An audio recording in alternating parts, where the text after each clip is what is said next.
Hi, it's Jasmine, and today I am going to be reviewing Chapter 3 of our textbook and highlighting the parts of this chapter that I felt were most important and interesting and relevant to the main points of the chapter as a whole. So, although there were many parts of this chapter that I felt were very interesting, surprising, and significant to the overall points of the chapter, I think that there were probably three key highlights that stood out most to me. The first being that the United States is an intercultural community. Um, the authors in our textbook used 5 different metaphors to articulate their points. These metaphors were I thought they were very helpful. I thought it was a really good way to articulate what they were trying to say, as far as the United States goes, and it being this, an intercultural community. I thought they were very, very helpful. So they use these 5 different metaphors, and I can't go into detail of all 5, but I will go into detail of the ones that I felt were the most interesting and useful to me personally to kind of drive home the main points of the United States being intercultural. So the first metaphor that the authors touched on was they described the United States as being a melting pot. And this metaphor it's meant to portray an image of this huge container that can be used to melt and mix all these different substances together. So this is used to illustrate this idea of all of these immigrants from so many different cultures coming to the United States to live. It shows really just how this country is mixed and blended with so many different people and cultures.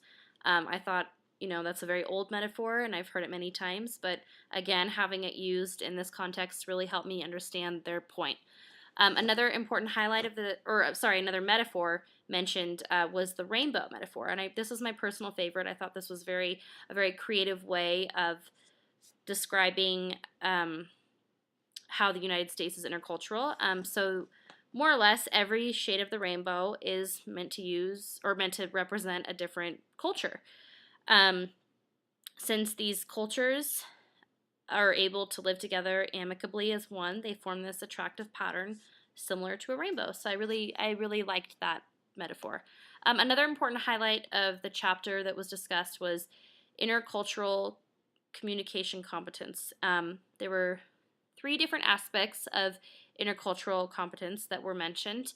The authors mentioned the significance of motivation and knowledge, the level of effectiveness between the interaction, and also the situational and interpersonal circumstances in regards to the communication. So the last part, which I found to be very interesting, my favorite part of the chapter, because I felt it was most useful to me personally in my everyday life. I think that it would probably be useful to everyone in their everyday life. So this last part that they touched on it's known as the Behavioral Assessment Scale for Intercultural Competence, also known as BASIC, which is a tool for improving intercultural competence. And so there's 8 different categories of communication behavior that are mentioned as part of the BASIC tool as a whole.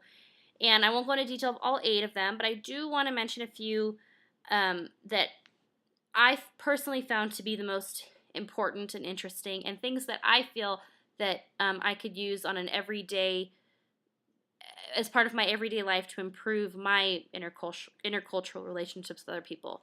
So one of these is empathy, which is being able to act as if you can see the world through the eyes as others do. And I think this is really important because it shows the significance of being able to broaden your mind and perspective and see different views of the world. It's like being able to put yourself in someone else's shoes.